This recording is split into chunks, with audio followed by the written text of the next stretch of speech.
Pendant l'automne 1865, avec 9 autres guerriers, je partis pour le Mexique à pied. Nous attaquâmes plusieurs villages au sud de Casa Grande et parvînmes à réunir un grand nombre de chevaux et de mules. Nous fîmes route vers le nord avec le bétail à travers les montagnes. Arrivés près d'Arispe, nous nous arrêtâmes le soir pour camper, et pensant que nous n'avions pas été suivis, nous laissâmes le troupeau paître en liberté, et les chevaux que nous montions aussi.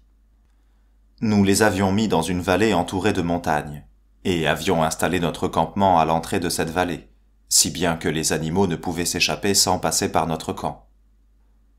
Au moment où nous commencions à manger notre dîner, nos éclaireurs vinrent nous prévenir que des troupes mexicaines se dirigeaient vers notre camp. Nous nous levions pour préparer les chevaux, quand des troupes que nos éclaireurs n'avaient pas vues, et qui s'étaient mises en position sur les crêtes au-dessus de nous, ouvrirent le feu. Nous nous éparpillâmes dans toutes les directions, et les troupes s'emparèrent de tout notre butin. 3 jours après, nous nous retrouvâmes à notre point de rendez-vous dans les montagnes de la Sierra Madre, dans le nord de Sonora. Les troupes mexicaines ne nous avaient pas suivis, et nous retournâmes en Arizona sans autre combat, mais sans butin. Encore une fois, je n'avais rien à répondre, mais j'étais déjà prêt pour un autre raid.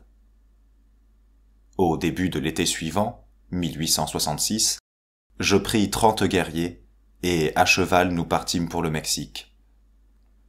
Nous fîmes route vers le sud, et passant par l'état de Chihuahua, nous atteignîmes Santa Cruz dans le Sonora, puis nous traversâmes les montagnes de la Sierra Madre à l'extrême sud, en suivant le cours de la rivière. Nous continuâmes vers l'ouest depuis les montagnes de la Sierra Madre jusqu'aux montagnes de la Sierra de Sayhuaripa, que nous suivîmes au nord. Nous capturâmes tous les chevaux, les mules et le bétail que nous voulions, et les conduisîmes vers le nord à travers le Sonora, vers l'Arizona. À plusieurs reprises nous rencontrâmes des Mexicains, mais ils ne nous attaquèrent pas, et aucune troupe n'essaya de nous suivre. Arrivés chez nous, nous distribuâmes des présents à tout le monde, et la tribu festoya et dansa.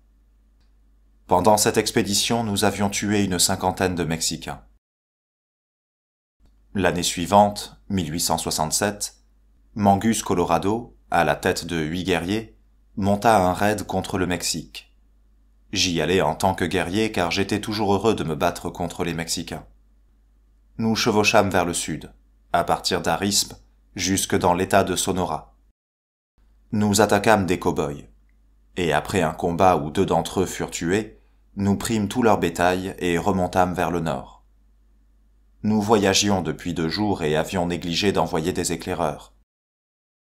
Alors que nous n'étions pas loin d'Arispe, des soldats mexicains tombèrent sur nous. Ils étaient bien armés et bien montés, et lorsque nous les aperçûmes, ils n'étaient pas à plus de 800 mètres de nous. Nous abandonnâmes le bétail et nous élançâmes le plus vite que nous pouvions vers les montagnes. Mais ils nous gagnaient de vitesse rapidement. Bientôt ils ouvrirent le feu, mais ils étaient trop loin pour que nous puissions les atteindre avec nos flèches. Finalement nous atteignîmes un bois, et mettant pied à terre nous combattîmes à couvert. Les Mexicains s'arrêtèrent, rassemblèrent nos chevaux, et repartirent vers Arispe à travers les plaines, emmenant le bétail avec eux. Nous restâmes à les regarder jusqu'à ce qu'ils disparaissent à l'horizon, puis nous reprîmes notre marche vers notre camp. Après 5 jours de marche, nous arrivâmes chez nous sans victoire dont nous glorifier, sans butin à partager, et sans même les poneys que nous montions au départ. Cette expédition fut un déshonneur pour nous. Les guerriers qui avaient accompagné Mangus Colorado dans cette dernière expédition voulaient retourner au Mexique. Ils n'étaient pas satisfaits, et de plus les sarcasmes des autres guerriers les touchaient profondément. Mangus Colorado ne voulait pas les y mener, aussi pris-je le commandement, et nous partîmes à pied directement vers Arispe dans le Sonora, et campâmes dans les montagnes de la Sierra de Sayhuaripa. Nous n'étions que 6, mais nous attaquâmes plusieurs villages, de nuit. Nous capturâmes ainsi un grand nombre de chevaux et de mulets, que nous chargeâmes de provisions, de sel et de couvertures. Puis nous rentrâmes en Arizona en ne voyageant que de nuit. Quand nous fûmes arrivés à notre camp, on envoya des éclaireurs pour éviter toute attaque surprise des Mexicains. La tribu se réunit, et après avoir festoyé et dansé, on divisa les restes du butin.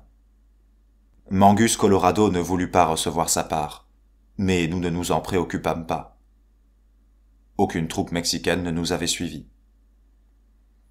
Environ un an après 1868, les troupes mexicaines s'emparèrent de tous les chevaux et de toutes les mules de la tribu qui passaient non loin de notre camp. Nous n'avions monté aucun raid au Mexique cette année-là, et nous ne nous attendions pas à être attaqués. Nous étions tous au camp, et nous venions de rentrer de la chasse. Vers 2 heures de l'après-midi, nous avions vu 2 éclaireurs mexicains près de notre campement. Nous les avions tués, mais les troupes étaient déjà parties, emmenant nos chevaux et nos mules avant que nous ne nous en rendions compte. Il était inutile d'essayer de les rattraper, puisque nous n'avions plus un seul cheval. Je pris 20 guerriers et nous suivîmes leurs traces. Nous trouvâmes le troupeau dans un ranch du Sonora, non loin de Nacosari, et nous attaquâmes les cow-boys qui les gardaient. Nous tuâmes 2 hommes, et n'en perdîmes pas un seul. Après le combat, nous emmenâmes non seulement nos bêtes, mais les leurs aussi. Mais nous étions poursuivis par 9 cow-boys.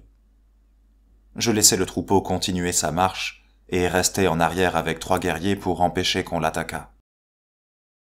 Une nuit, nous découvrîmes près de la frontière de l'Arizona les cow-boys qui étaient sur nos traces. Nous les surveillâmes tandis qu'ils préparaient leur camp pour la nuit, et attachaient leurs chevaux.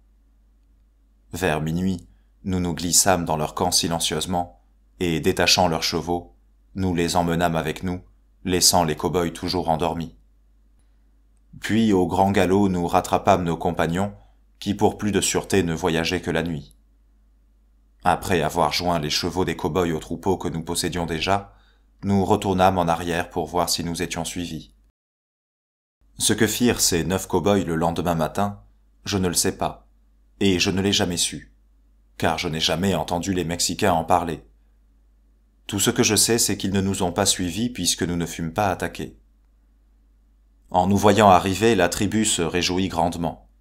On considéra que nous avions joué un très bon tour aux cow-boys, en leur prenant leurs chevaux et en les ayant laissés endormis dans les montagnes. Ce ne fut que longtemps après que nous retournâmes au Mexique, ou que les Mexicains nous attaquèrent.